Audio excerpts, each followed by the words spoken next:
Cool. A minute I'm early. recording on Okay. my YouTube. By 1 minute. Love it. We're on top of things. Yup. So did you add us to the permissions for streaming? I tried to. I think I did it right. So you'll have to. You probably get some emails for it.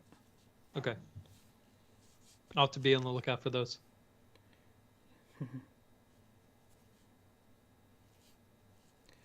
Do not disturb. Oh yeah, I should probably do that. Try to make sure I have my geeking out stuff picked ahead of time too. Geeking out. I have a list of like 20 things I can mention. Wow. That many, huh? There's a lot that I'm excited for right now, and not time for a lot of it.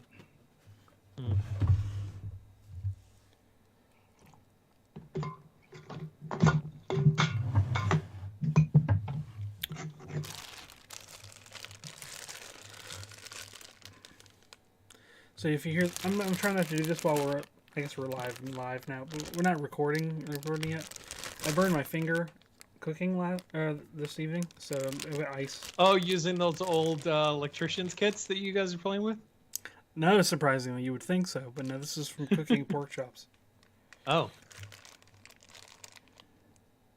I guess it could end up smelling the same if you do it wrong enough. I don't know. Hello.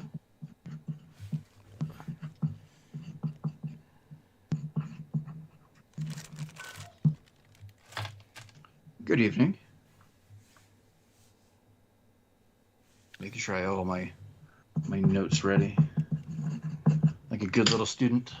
Mm-hmm.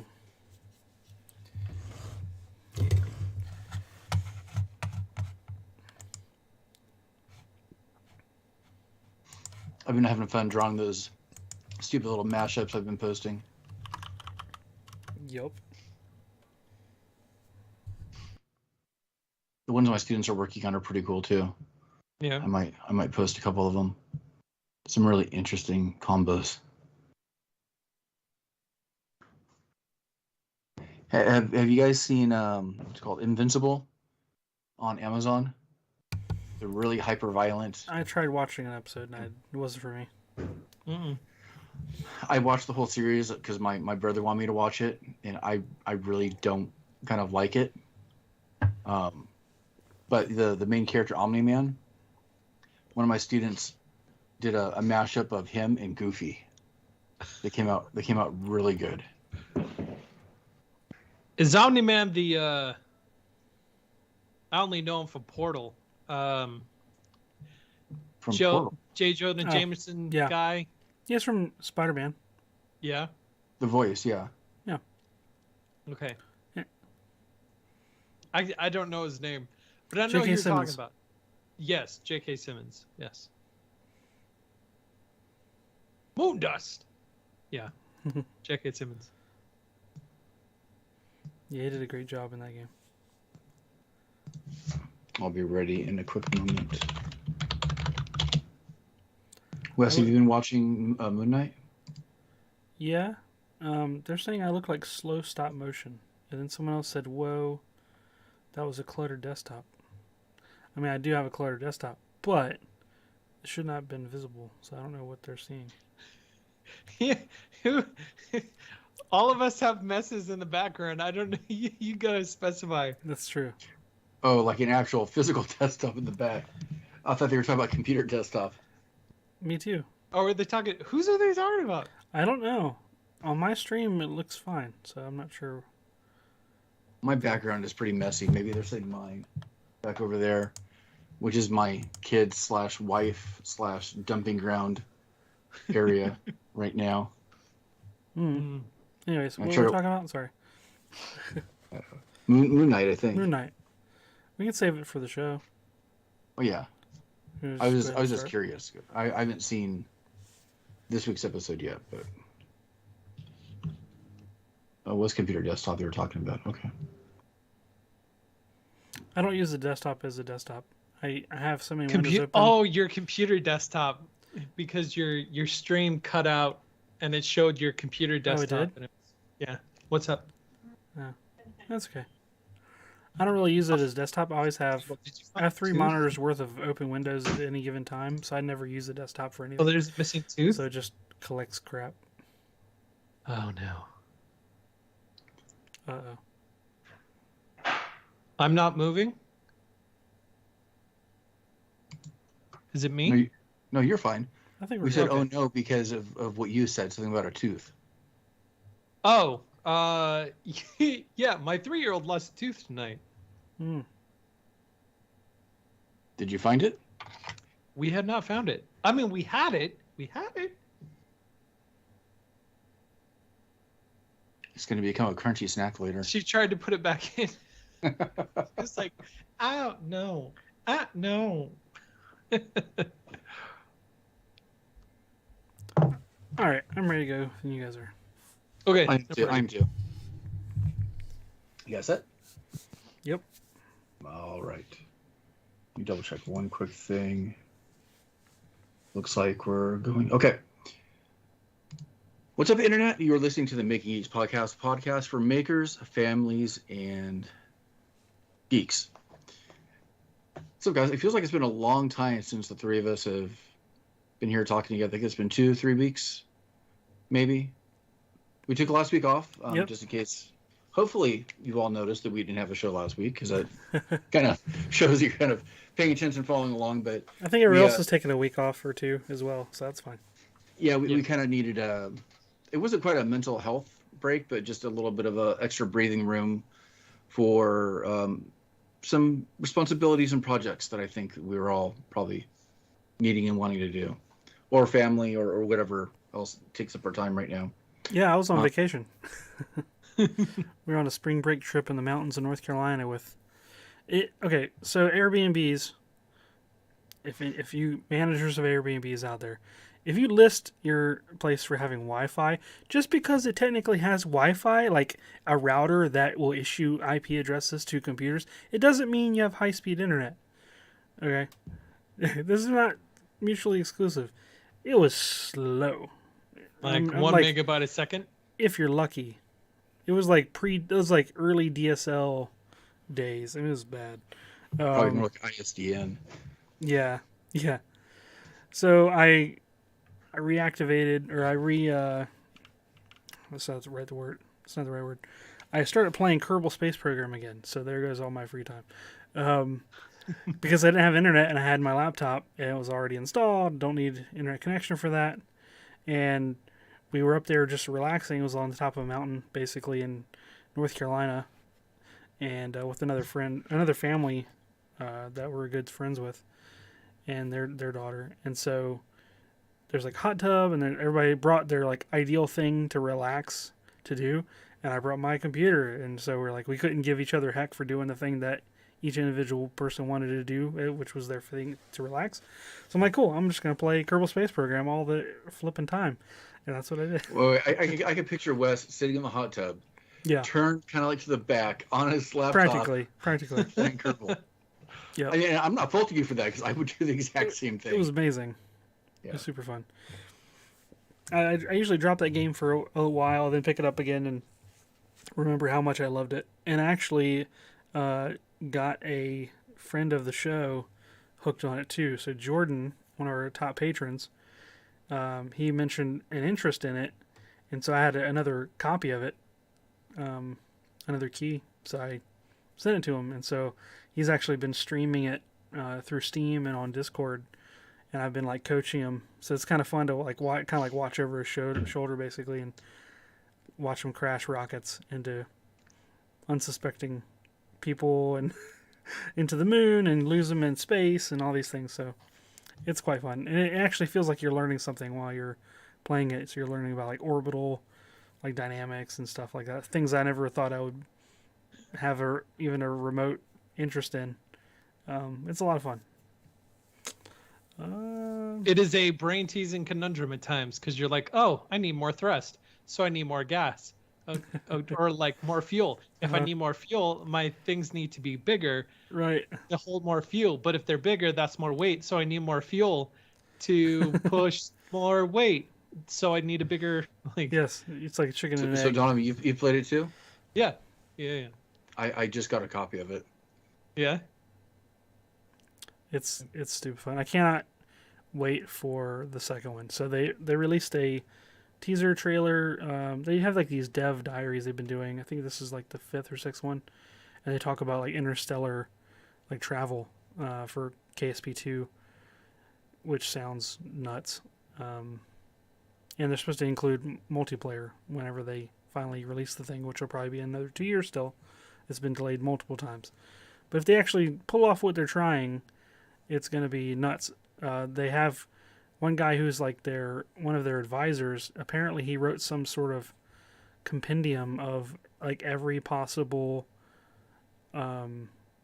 way that's been mentioned in pop culture and in movies and TV and books about like interstellar travel mechanisms and stuff. And so I forget what the author's name is.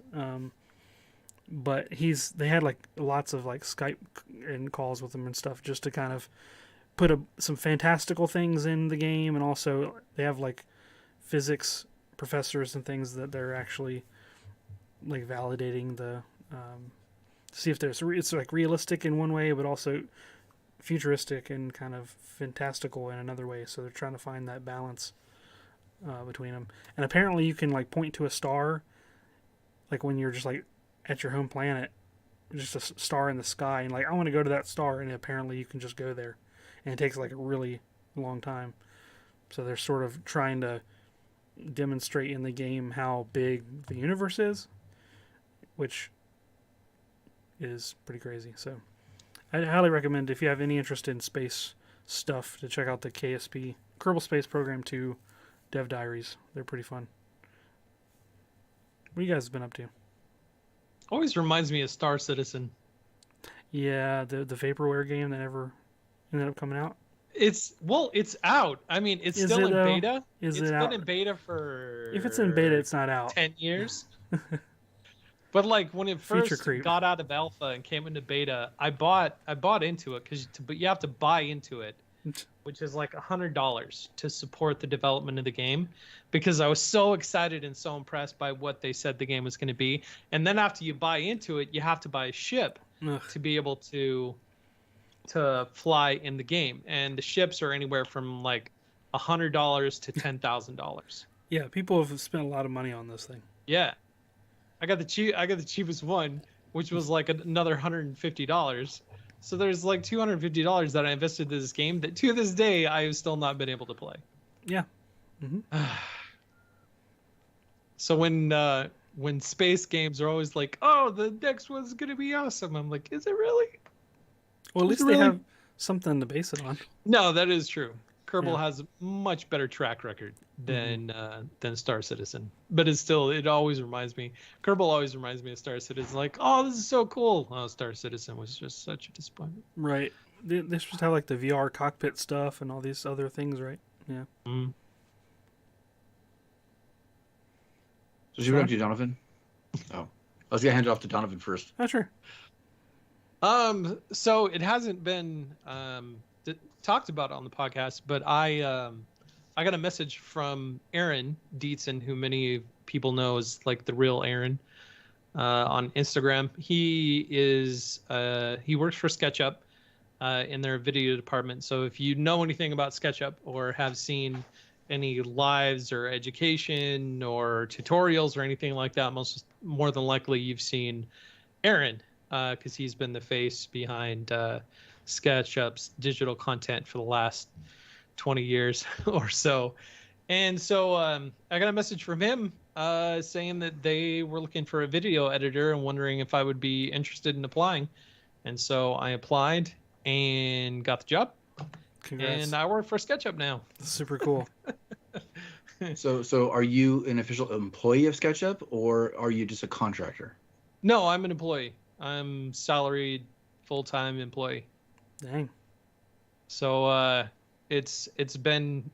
on my second week. I would have talked about it last week. That was my first week. It's my second week. It's been so many meetings. Oh my gosh. Trimble is the company that owns SketchUp. Trimble does GPS, a lot of like GPS technology, very precise, very accurate GPS technology that's used in like agriculture, engineering, all this other kind of stuff. So they're known for that. But they also own SketchUp, which is their development side of Trimble. So people who are like engineers, landscapers, woodworkers, DIYers. A lot of people have heard of SketchUp. A lot of people use SketchUp. And so they brought me in, and I've been a very different voice than what a lot of people have been used to or are used to, which hopefully is a good thing. But it's been fun. It's been very enlightening looking at SketchUp since I stepped away from SketchUp over a year ago to focus on Fusion in modeling my projects and things like that. And now I have to step back away from Fusion and start SketchUp again. So it's been a learning curve trying to jump back into learning SketchUp, and I modeled my first complete model today, which was the U-wing from Rogue One, the Lego version of the U-wing from Rogue One, because I'm like, oh, I'll model a Lego brick, and then I modeled 2 Lego bricks, and then I modeled a bunch of different Lego bricks, and to see how many different Lego bricks I could find, and then I found an instruction for the little Lego U-wing. I was like, oh, I'll just make that. So I made that. And then I downloaded Twinmotion, which is Epic Games' engine that they use for their games. And so I took my model into Twinmotion. I put like textures on it. I'm trying to create an environment that kind of looks like a scene from Rogue One in Twinmotion. Real-time engine, that's what it's called. It's Epic Games' real-time engine. And so it's been really cool. It makes my 10-year-old computer scream like a jet engine. Oh my gosh. I fire up that program and just whoosh. It's so loud. But it's been fun. It's been an interesting learning experience being part of this SketchUp community, Trimble community, whatever you want to call it. I'm going to be traveling a lot. Oh yeah? So I'm probably going to be talking from hotel rooms every now and then. In 2 weeks, you're just going to be going to Colorado or what? Well, I'm going to Colorado. I'm going to Toronto, Canada. They do monthly education things all over the country that I might be involved in because I kind of want to focus on the education aspect of it, of teaching schools and teaching kids like how to use this program. So it'll be interesting to see how all this works out. On top of my YouTube channel and my projects and doing work for other YouTubers. And so is the travel because they're expecting you to edit on the fly for certain events, or I mean, because usually editors work remotely. Well, and it is just being involved in the events. So like next week I'll be gone for almost 2 weeks. Going out to the facility for like training because I'm a new employee. They're doing an employee like appreciation event. We're doing a webinar that's going to be like an international webinar with different people from all over the world talking about SketchUp, and so I got to be there for that. But I am 100% remote employee, so I can be wherever I want. They are a very Mac centric, and I've never used a Mac before. So they sent me a MacBook, and they're sending me a studio because I need to do like a lot of video editing for them. So they're getting me a studio. Those studios are pretty nice. It's so funny. Like I've been like PC Master Race for forever. I've never even touched a Mac, and now all of a sudden, like I have an iPhone. My wife's boss just gave me a watch to go for my iPhone. I got a MacBook sitting on my thing. I'm going to get a studio that's going to replace my desktop computer. I'm like, oh no, I've become one of them. I'm a Mac person now. But luckily enough, Macs and PCs aren't as different as they used to be. Luckily. Yeah. It's still a big learning curve. Although I do have to say, like Twinmotion, the real-time engines that I'm going to be using for putting textures and skins and all this kind of stuff and the models that I make in SketchUp only works on a PC. It doesn't work on Mac. So I still got to keep my PC around, which I'm okay with. Well, not entirely. You could probably end up doing a dual boot on the studio between Mac and PC. Oh, yeah, I guess I could do that. It's been a learning experience, to say the least, for the last 2 weeks. That's cool, man. And Happy then, for you. yeah, thanks. It's been fun. I've primarily been busy with work and then trying to get this last video done for the X-Tool D1 laser. So I'm about 80% done with the video. I'm really liking this machine. I'm a lot more excited about this video than the previous one that I did. And I'm hoping to have the video out by this weekend. And then I can finally move on to some other projects. Nice. Half of which are ones that I have to do for work, but they're still all involved with making and playing all the new toys I've gotten over the last 2 months. That's 3D cool. printers and laser cutters and VR systems now and all that stuff. Dang. Yep. When it rains, it pours. And there's never enough time to support it all, which is No. always the challenge. No.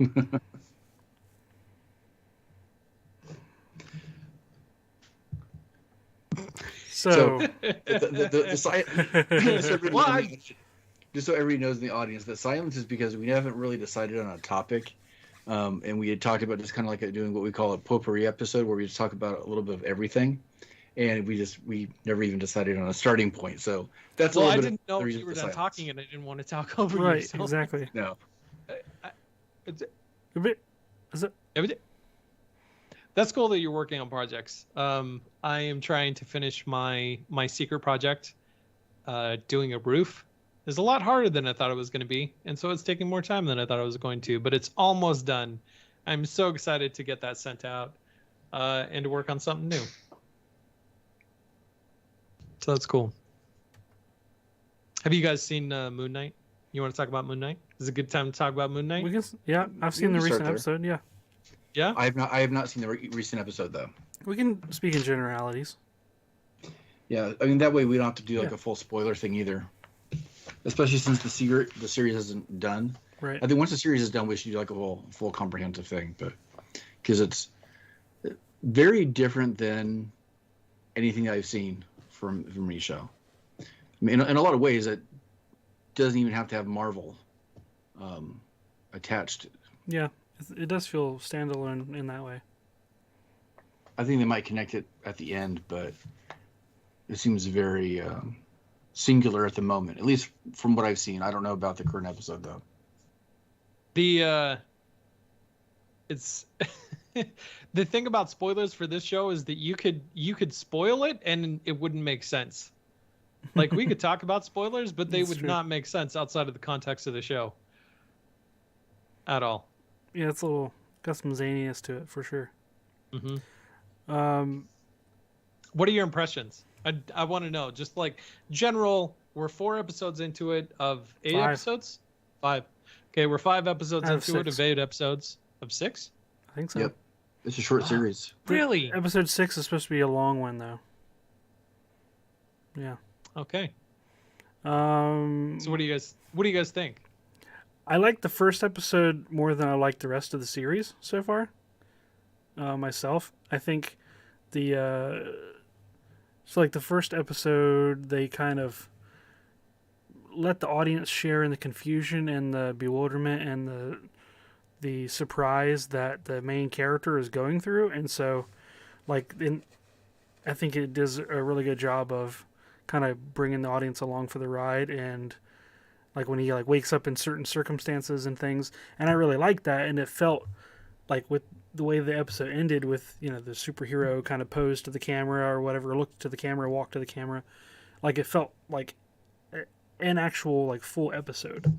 All the other ones have kind of felt like partial episodes to me, and like they don't really seem to, with the exception of the later ones, lean into the things that I liked the most about the first one, where they're like kind of doing more of a psychological, like what's going on. They're just, it seems like in the more recent ones, they're doing some stuff. You're like, you're still confused, but it's not so much of a treaty or a thesis, or what's the right word? A treatise? Treatise? Oh, yeah, I was separating those words. A treatise on like mental health kind of things. That's the way it seemed like it was going to be, but then I don't know. I guess it could be argued that that's still there. It just feels not the same. And and I don't really have the sense or the feel of the completionist or the full circle kind of feeling as the. It felt like a pilot. The first one felt like a nice, well packaged pilot episode. And the other one just feel kind of shotgunning a little bit to me. I don't know. I don't know if that made sense. It seemed to ramble a little bit, but that's what the show feels like. It feels like it's rambling after the first episode. It's just kind of going off on these little tangents and stuff, and it doesn't really hold as much of my interest as I hoped it would. But I'm still hanging on there. It's just I was way more into it at the beginning, and my interest has kind of waned so far. I hope it picks back up. But what do you guys think? I really like it. Yeah. I think it's I think it's non-traditional in a lot of ways, and I think that's part of what a lot of people are struggling with. And maybe I'm making a bigger allowance for it than maybe should be the case. Maybe it is a little bit shoddy, filmmaking or storytelling. But I don't know. I kind of like that it seems a little bit erratic, because I see the whole thing as being like a big allegory for not just like the mental health thing, but the way that we kind of see ourselves. How each one of our egos are fractured between like the insecure and the confident and all these things. And of course they allude to like a third personality too, that at least up to the point that I've watched has not been revealed yet, but I'm pretty sure that it will. So maybe it's an allegory for the id, ego, and superego. Maybe it's all Freudian. I don't know at this point. And maybe it's intended to be that way, that you actually can't make sense of it until you look back on it. And maybe that is all by design. I don't know. I'm just trying to enjoy the ride for what it is. Because at the start, I had no idea what to expect. We've had so many different iterations of superheroes that it seems kind of routine. Like, okay, you have some sort of tragedy, and they put on the suit and they got powers. And there's maybe a small essence of that, but it seems like the superhero aspect is the least interesting, or at least supposed to be the least interesting point of the entire thing. And I think there's a lot bigger Shakespearean and epic, like like not the Odyssey, but old epics that are really kind of maybe like the bigger picture here. And I probably don't have enough deep knowledge of Egyptian mythology or any of that stuff to fully appreciate it, but I kind of like that it's different, and it's kind of keeping me on just a little bit. Now, after that last episode, and I look back on it, maybe I'll have a different opinion. But I'm trying to reserve judgment so I can look at it as a whole, because it does seem very fragmented, and it seems like a lot of it, because Wes, like you said, the first thing would feel like a pilot, and everything else seems like it's purposely being veiled, because we don't know what happens to those blank spaces in between. We're kind of along for the ride, almost seeing. We're not seeing through his eyes, but we're experiencing those same blackouts that he is. Mm-hmm. So we don't know that connective tissue yet. So I'm curious to see where it goes. People who are listening to us talk about this, who haven't watched Moon Knight, are probably so confused right now. Good. That's how it feels to watch it. Yep. Yeah. Marvel with this series, with this, what do they call them, phase? With this phase of superheroes have definitely delved into mental health issues.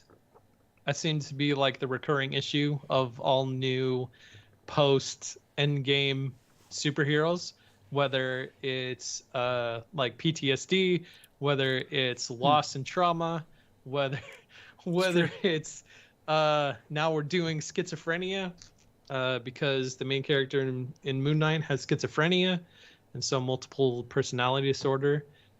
And I like that they're focusing a lot on character development, at least for Mark, or Steven, whoever, Moon Knight. They're focusing on character development for that, although the rest of the characters in the series, it's Mm-hmm. They're like throwaway character, throwaway bad guy, throwaway henchman, throwaway the female, the girlfriend. Is turning out to be a lot more interesting character than she was in the beginning, which I kind of like, because I feel like it's one of those moments where they could like pass the torch in either direction, because the torch could go in either direction. Like it could focus on her, it could focus on him. So I'm interested to see where they go with it. But the problem is Marvel has trained me. Marvel has trained all of us to be like, everything is connected. Like, the whole nostalgia, intertextuality above all else. And it's weird having so many episodes into this series, of this short run series, where there's not all of those connections that Marvel has trained me to look at and to try and find with freaking everything in the Marvel Cinematic Universe. So it is kind of a bit of a breath of fresh air in that regards, and I really like the pharaoh gods coming into it. Yeah, because the pantheon of Egyptian gods is just messed up and awesome, and there's a lot of cool stuff you could do with it. Because we've seen Norse gods, we've seen Sure. other gods in in the Marvel Cinematic Universe. So bringing the Egyptian pantheon into it, I think, is really cool. I really like it. I am worried that it's going to be like WandaVision, where it's going to be all this really cool character development, storyline and plot, and then the end is just going to be CGI slugfest. Don't forget giant hordes of like armies, like faceless armies, yeah. Or a sky beam. So help me. If there's a sky beam, or if there's like hovering and like, magic crap. I don't know. Yeah. It's weird because I thought I had heard, I don't know if it was Kevin Feige or somebody else, basically say that Moon Knight is not really part of the MCU. I don't know if you heard the same thing. Like the showrunner said that he intentionally like kept it isolated so far. Right. So I don't know if the intention is for it not to really be part of the MCU that we're following with a lot of the movies, but maybe in starting to form the beginning part of like Midnight Suns or something like that, which we've also heard rumored. So I don't know if there's like an intentional splintering on purpose, because it probably would make things a lot easier to manage if you have this kind of self-contained group doing other things and you don't have to worry about the ramifications of this whole other thing and behemoth going on. I don't know. Or the Marvel Knights. Mm-hmm.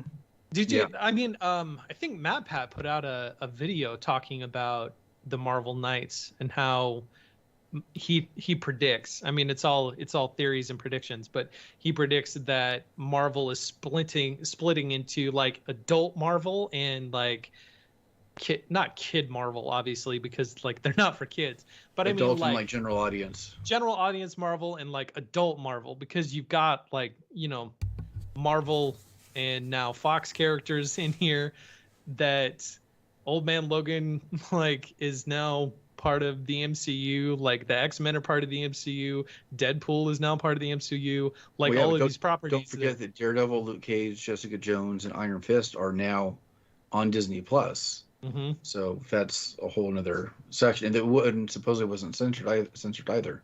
So they do have a little bit of a need to have some sort of division. Yeah, and Moon Knight is very horror. Yeah, generally, because this is just me. What I think is that Moon Knight is going to be the setup for Blade, because we know a new Blade movie is coming, and I think Moon Knight is setting us up for Blade. Because it's Marvel, everything's got to be connected, right? Well, they already had a setup for Blade and Eternals, though, right? Yeah, with I didn't see the end credit scene, they had a reference to Blade, and he spoke. You didn't see him, yeah. Oh. Yeah, but that's my guess. I'm trying to stay optimistic about it. There's a lot coming out in the next month and a half, and so it's going to be very, very easy to just get inundated with all the content that's coming out. I think there's 4 or 5 movies that are going to be in the theater that I want to actively see. At the same time? Yeah, well, pretty close. And I don't know if I'm going to get to all of them. I might only get to 2 or 3 of them, but there's a lot to be excited about if you're into pop culture and movies and geeky stuff right now. Did any of you guys ever see the Everything Anywhere All at Once or whatever it is? No, but I'm not going to get to the theater to see it. Yeah, I'm afraid it's going to leave before I get a chance. I heard it's fantastic. Yeah. Yeah, the Stevens, is that who directed it? not the Stevens, the Garys, the Chris's. They both have the same name. I don't know. Mm. Anyway, they did. Did you watch their other movie that they did? Nope. What was it called? They're selling it so well. I know. Like, I loved that movie up until the last 10 minutes, and then I hated the movie. It's the one with Daniel Radcliffe where he plays a corpse. Oh, Swiss Army Man. Swiss Army Man, yes. The Daniels. I liked it just because how weird it was. Yeah, no, it was a beautifully creative movie. And again, like up until the last 10 minutes, I was like, I love that movie. And then the last 10 minutes, I was like, nope, this is a terrible movie. Terrible movie. It's Daniels, yes. But considering the work that they did on that, and then bringing in this multiverse element into a movie, I really want to see it. I'm the only one in my family that wants to see it, so I'll have to figure out a way to do it by myself. But it seems kind of like a very much of a specialty type thing. But from everybody that I've heard that follows movies, it's really something to see. Yeah, it does lean in. I think it leans a lot into the art house venue of movies, which I generally like more than just general like blockbuster movies. Mm-hmm. But that's more from like aesthetic storytelling reasons than than whether or not they're, actually good movies. A lot of them are really good movies because there's a lot of passion that goes into movies like that, which shows rather than it just being, cookie cutter formula, next movie in the series, same thing, different day. Yeah, it's nice seeing those at times because you see a little bit more of a pure art form instead of trying to meet somebody else's agenda. And whether or not the film was a complete success or is like a perfect movie, just like seeing different risks and things being taken within cinema, because that's what pushes a lot of storytelling forward. Mm-hmm. And we need those films more than a lot of people I think realize. Yeah, this seems like a very like calm before the storm of the wave of content that's coming. Because next weekend, Obi-Wan comes out, right? I don't remember the date on that, but I know Doctor Strange comes out. No, so Doctor Strange comes out next weekend. Yeah. And then the weekend after that is Obi-Wan? I think so, although I thought it was later May, but I could be wrong. I don't have all the dates memorized. Anyways, like next month we're getting Doctor Strange, we're getting Obi-Wan, we're getting Top Gun, right? Yeah, Top Gun's May 25th, I believe. I'm gonna see that one in IMAX. I live far enough away from an IMAX theater now that I'm like, I have to really want to see it in IMAX to just go to an IMAX theater. That one I'm seeing in IMAX. There's like, I'm more excited for Top Gun than any of the Marvel movies coming out right now. Really? Yeah, I am. I am confident that it is going to look amazing. I am very confident that it's going to look amazing. I'm not so confident that it is going to be amazing, but I am very confident that it's going to look amazing. Well, I mean, you have to remember that Top Gun is essentially a popcorn movie anyways, and you have to kind of allow it to be that way. Mm-hmm. They have a behind the scenes thing on YouTube that talks about like the intensity of the training. And I think it was like 8 or 9 minutes long, if I remember correctly. I watched like the first 3 or 4 minutes and I'm like, nope, that's enough. Stop. I turned it off. You don't want anything spoiled or anything like that? Yeah, but it was getting me so excited for the movie and just the way they were talking about everything. I'm like, nope, I want it to be as clean as an experience as possible without really any other expectation. I mean, the initial trailer that I saw and the music and everything was just enough to get me kind of pumped, to give me goosebumps, and I'm good to go. Yeah. We're talking about Top Gun Maverick. Oh, that's fine. I thought you were talking about something completely different. Nope. I thought you were describing Thor: Love and Thunder. Oh, see, no, that's another one that's coming out. We're talking about like there's this wave of content that's going to be coming out next month. And so we talked about how like Doctor Strange is coming out next month, and then Obi-Wan, Top Gun, Thor: Love and Thunder. Because you mentioned music and stuff, and that's all you needed, so that described that movie to me. Out of the 6 or 7 things that we're aware of that are coming out right now, Yep. which one do you think you're most excited for? Well, considering there's only one that I'm willing to drive all the way to the IMAX theater to watch, I'd probably say Top Gun. Really?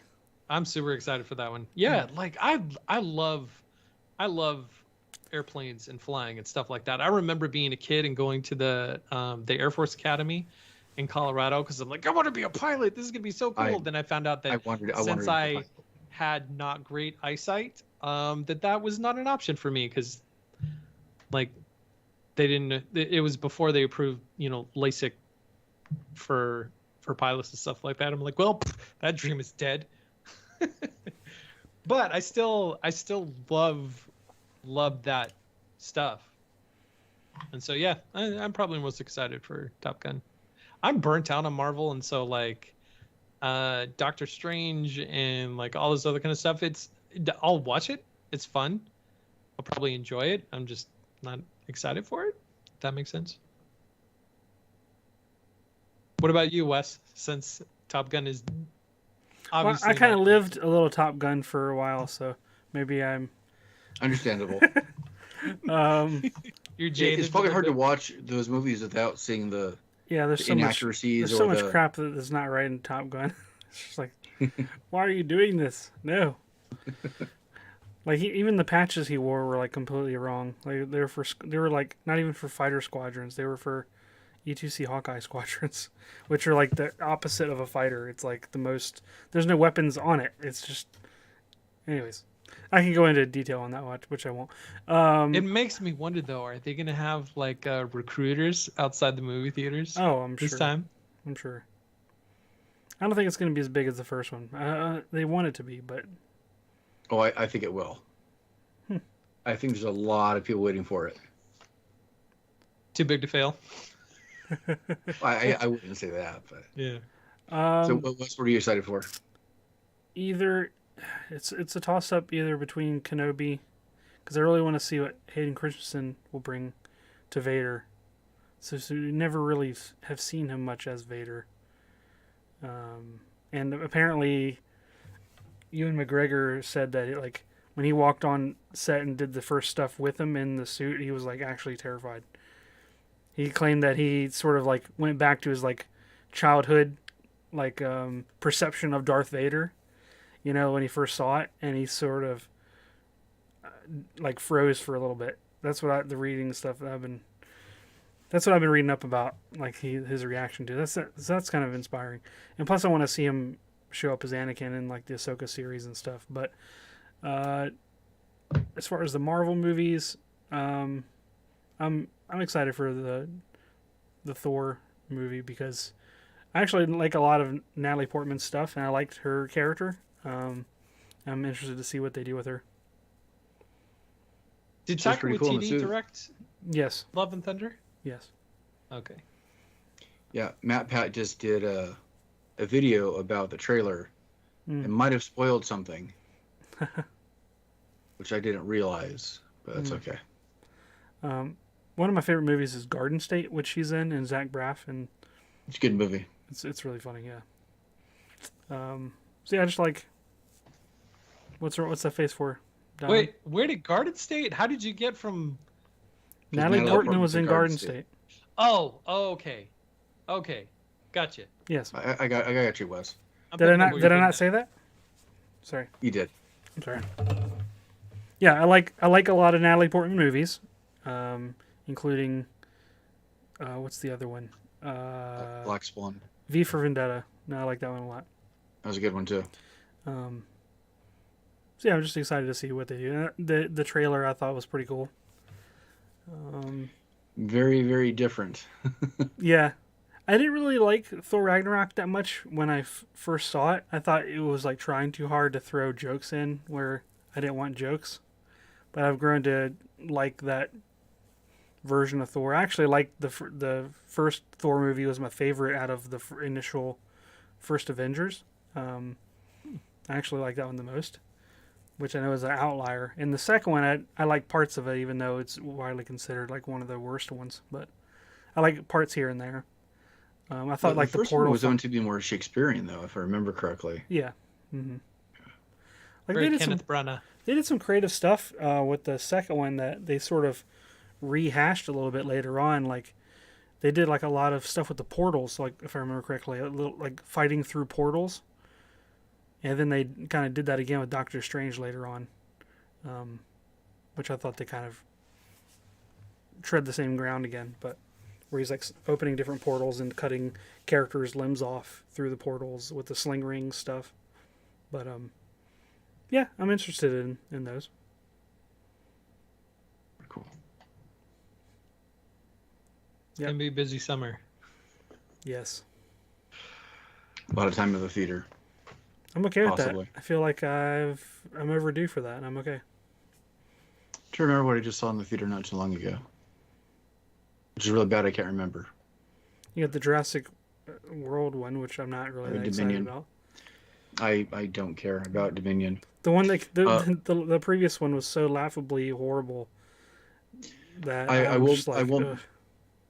will mention something that hasn't been officially shown yet, but the trailer is supposed to be attached to Doctor Strange next week, and that is Avatar 2, which they dropped the 2. It has a subtitle now, which is like The Way of Water.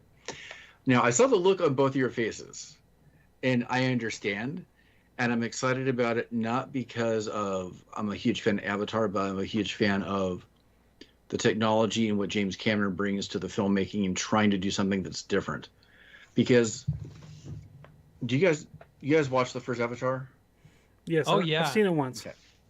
I remember going and watching it in theater I saw and it in walking IMAX. out being like, well, because I saw it in 3D, which was the whole Well, sure. the whole thing about It is watching. the most incredible 3D film I have ever seen. I know, and I was like, that movie was so amazing. Yeah, it Never launched. watched It again. launched. Yeah, it was same. I thought it was amazing, but I'm like, okay. It started like the wave of all the 3D-ness that lasted for like 10 years. And it was really kind of disappointing because I don't think anybody else really They did it. They didn't do the same way. Yeah. And it's tough because, I mean, James Cameron conceived the entire thing as that experience. So it unfortunately was kind of a one-off. Yeah. I wish I liked the story a little bit better. Yeah. But the experience of feeling that immersed in a, sitting in a regular theater was really cool. But, so I'm hoping to see that the filmmaking and the visuals have been pushed to that next level with that movie. Oh yeah, and maybe even the possibility of having a decent story, because there are 4 of these films planned. Do they just have the same actors still? Like that one dude isn't in much anymore. Sam Worthington. Yeah, he kind of like had like a little flare up and then kind of sputtered out. He's been underwater filming Avatar 2 for apparently 10 years. Because wasn't he in Terminator as well, or something? Or I'm thinking of something. He was. Yeah, He was. Yeah. I Salvation. think Clash of the Titans was the last one that I saw him in. Oh yeah. Mm-hmm. Yep. There was Attack of the Titans, and then later they did the sequel, like Clash of the Titans or something like that. Something like that. Yeah. It was so memorable. Yep. There's a new Star Trek series coming out. Strange New I was going to Worlds. mention that. Yeah, I'm excited for that actually. The I just saw trailer. the is trailer. cool. Now, there's You two know, different I'm- trailers. The first one, they have kind of different feels, but I like both of them. Go ahead. I'm not a huge fan of Star Trek, and it's not that I don't like it. I just don't think it connects with me the same way I think it might connect with the US. And Donovan, I know you like Star Trek too, right? You're a fan. Yeah. But I like the feel of the, what's it called, Brand New Worlds or Strange New Worlds. What's the- Yep. Strange New Worlds. It seemed cool. I'd watch it if I had Paramount, but I don't. Yeah.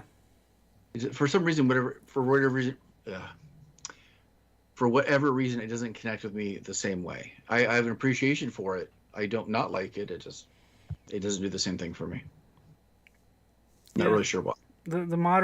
Most of the modern Trek stuff I don't care for as much. I like it because it's new Trek material, but it feels like it's missing like some of the original heart that the other ones had. It's just something. There's not much hope in the series, and I don't know. I So could spend a are whole you- episode on it. Are you? How was I going to phrase it? Is your favorite the Next Generation or original series? I I like Next Generation. I like Enterprise because I have a vested interest in the Enterprise stuff, as I've told that story before. I think because I was on the Enterprise. I'll tell it for those that have not heard. And Scott Bakula did like an intro, and he sent a copy of the pilot for the Enterprise TV show to us, so we watched it before anyone else, like in the public did, and he had like a pre-recorded message with like our actual that he wore the hat for the ship, the actual naval ship for the Enterprise, and he did like thanks, to us and stuff like that. It was really cool. So I actually like, even though that series got cut short compared to the other ones, but I like most of all of it. I don't like Deep Space Nine. Deep Space Nine, I can't stand. It's the most boring thing. It's like a floating hotel with drama. Yeah, basically. But yeah, I think the modern Trek, it's trying to be like the movies with like all the flashy action and everything. And to me, the essence of Star Trek is like they suggest and offer up these like moral and like human and like other quandaries, like questioning what it means to be human or alive, and all these like deep kind of philosophical things that kind of resonate after the show is like over. At least to me, I'm like thinking about what they present and how they tackle some of these subject matters like in ways that I haven't seen other shows do. And so like the current stuff doesn't have that for me. It's sort of, I don't know, they don't really have any inspiration or hope, because Star Trek is supposed to be like humanity's like shining light of what humanity can aspire to be, and the current ones are sort of not that to me. But and even Picard, very nihilistic. Yeah, and in Picard, I was super excited for that series. In the first season, I was like bewildered as what I just watched, and then the second season is not that great either, to be honest. But I still watch it because I hope it's good. So I've always wanted to ask this, like for somebody that's watched a lot of Star Trek, do you have a favorite episode of all time? Yes. Which one? It's Next Generation, The Inner Light. Why? Yeah. Same. Yeah. Yeah. It's the most standalone Star Trek episode that exists, but it's perfect. It's like a perfectly written piece of sci-fi that you have to know anything about Star Trek to enjoy it. And I actually recommended it to someone today. I think it's season 5, episode 25, I think it is, or something like that. Called The Inner Light. If you've never started Star Trek, you've been intimidated as to where to start, because it's such a huge mess of stuff, start with that one and see if you like that. And if that does anything for you, then there's hope. And understand that it's all not that good. Yeah. What's that? Do you know where Next Generation is streaming? Is it on Paramount, all of it? All of it is on Paramount. I don't know I think they pulled it from Netflix. I think they used to have the entire it was on Netflix. Trek run, but yeah, it's on Paramount. All of the Trek stuff is. Yeah, because I really did like Next Generation. Yeah. Yeah, I would actually go back and watch through the series, because I've never watched it all the way through. I've seen episodes here and there, but I did really like it, enjoy it when it was on. Yeah, I can't recommend that one enough. And then my second favorite is another Next Generation. So there was a multi-parter where Captain Picard gets abducted by the Borg. Locutus, a Borg. He turns into Locutus, yeah. But my favorite episode is what's considered like the third in that arc. It's the one after the 2-parter where he goes back to Earth, and he like goes back to the vineyard. He's like sort of lost. It's immediately after the events where he was a Borg, and they like he unintentionally helped them kill like other people and stuff. And so it's like him trying to like come to grasps and come to terms with that. And it's like super awesome acting. Like I just got chills thinking about it. Yeah. Yeah. Next Generation was very like on point for like acting that was too good for a show like that. Yeah, definitely. Yep. Yeah, there were so many like standalone like there are 4 lights. That's like a good to one. This day. Yep. About gaslighting, right? Oh my gosh. We should do it. I We know should do a this whole Trek episode is episode for. gonna- We should, yeah. I know this whole episode has been kind of like a geek out for movies and TV and properties and stuff, which is good. But and I want to mention two more things that are in development right now, although they're pretty far off. But I'm excited for the potential of them. And I probably even mentioned on here before is that the Amazon is developing a series for Fallout, which is one of my which is one of my favorite video game series of all time. So they're doing Fallout, and they're doing BioShock. I know, but I'm excited. I would be way more excited for Fallout than BioShock because it would be very hard to do BioShock well. I'm not even thinking about any of those things. Just I like the fact that we're living in a time where this is possible, and I think having the possibility of being good is a lot more attainable now because. Actually, I'm not sure why it seems better now, but it does. It could also be really bad too. I know. I'm trying to stay positive. It's just funny because it's like our generate like us, like people our age, are in a position that they can like create the things from their childhoods that they liked and make it modern. And I'm just thinking forward. I'm like, holy crap! Like. In a few years, there's going to be like a Fortnite movie. There's going to be a Five Nights at Freddy movie. Well, actually, there is a Five Nights at Freddy movie in development. Are you serious? And Minecraft. Oh gosh. Jason Momoa just got cast as the voice of Steve.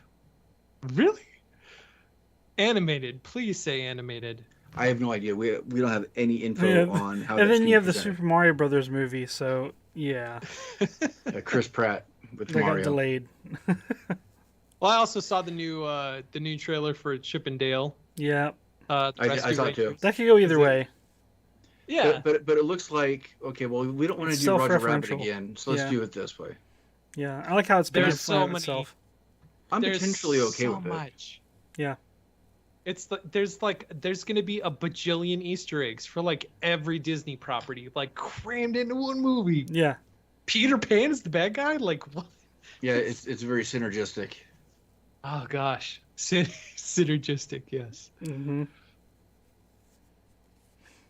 Yeah. Yeah, it's funny looking at like all of the stuff that our generation is creating for content for everybody, and then seeing like, so, what is my kids' generation gonna make? What am I gonna be seeing in the theater in 20 years? That's like kind of obscure pop culture stuff. You know what? There's just gonna be movies about memes. That's true. Movies about memes. Yeah. I mean, you already had the Emoji movie, so I mean, what else can you do? Yeah. Should we talk about what we're geeking out about, or has this whole episode just been what we're geeking out about? Well, there's one or two things I want to bring up for geeking out, so I guess so. So I guess I would phrase the whole episode are things I'm excited for, but this is what I've been geeking out about. I'm geeking out about a video that Corridor Crew put out where they took the 1960s Batman and put him in the trailer for The Batman. I saw the thumbnail, but I haven't watched it. And it is phenomenal. Digital Corridor, right? Yeah, Corridor. Okay. Corridor Digital, you're right. They have two different things online. But if you look it up, you're going to potentially find two different videos. So one is actually behind the scenes in the process of how they went about doing it, which if you have any interest in filmmaking and visual effects, watch it. I think it's fascinating. It makes me want to stop doing what I'm doing and try to get back into doing VFX because, I don't know, I've always had a love of that. And then there's the actual short that they created with the character swap. I'd recommend watching both if you like filmmaking and you have that interest, but the end product is really impressive. I've shown it to a couple of my classes at work, and it's worth watching. They did a great job. It's not perfect. I'm sure if you look really closely, you can find where, the seams are breaking a little bit, but I think it's fantastic. Well, that was one. I think I'm going to save the others for later. Okay. You can have mine if you want. I think I already geeked out enough. My last week was my birthday, and so for my birthday, my family and I all went out to go see The Bad Guys, which was It was so good. It was so, the animation style, I just have to say, is fantastic. It's a blend of 3D and 2D animation, where all the characters are done in 3D, but the lines and the eyes and the, like, looks like old school 2D animation, kind of like Sean and I were talking about in our solo, not our solo, our duo episode where we talked about, animation or history animation. And the movie was just, it was done so well, and it was so funny, and it was so fun. It was good times had all around for me, for my kids. Like, it was a great movie. I cannot wait to watch that movie again, because it was just so good.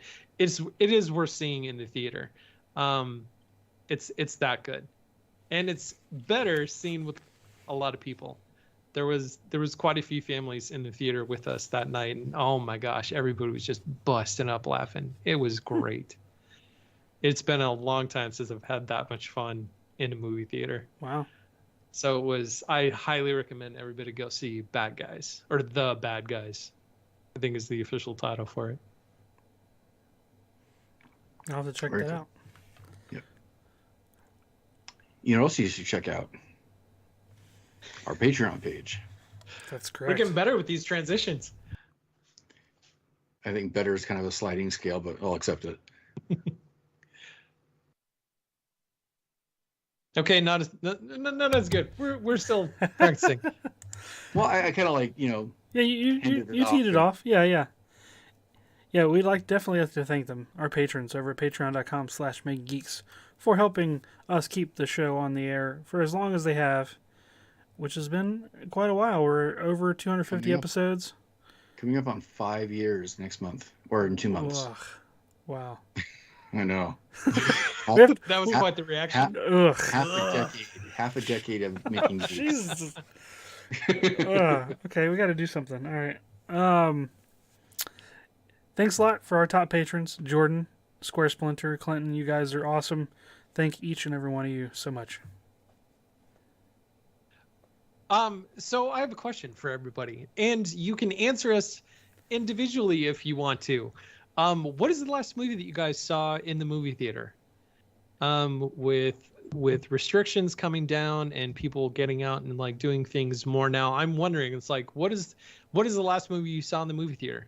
And what is the next movie you're going to see in the movie theater? Because I like to hear about these things. I like talking to people about movies. Movies are super fun, and I love them. So if you want to talk to me about movies, you can find me at Once Upon a Workbench. If you want to talk to Wes about movies, or maybe Kerbal Space Program, Or Star Trek. you can find him at Geeksmithing. If you want to talk about animation or VFX or graphics or like anything like that, and you want to talk to Sean, you can find him at Geek Builders. And if you'd like to suggest any topics for the show, because we're always open for those types of thing, or any ideas, go ahead and pitch those to us at makinggeeks.com. We have a contact page where you can list all the information, and it'll be sent directly to us. And you can listen to all of our past episodes right there on the homepage. And also don't forget to check out the shop, where you can find some Making Geeks themed merchandise, where you could wear it around proudly and get other people watching the show. So go ahead and check out makinggeeks.com. You can find new episodes of the show every Saturday morning on your favorite podcast player of choice. I want to thank everybody for hanging out in the live chat and the lively conversation that we had going on the side. It always makes the episode a little bit more fun, a little bit more lively, so we're not just talking out into the ether. But that's it for this episode. So from all of us to all of you, stay excited, stay geeking out. Have a and good we'll one. see you next week. See ya. See ya.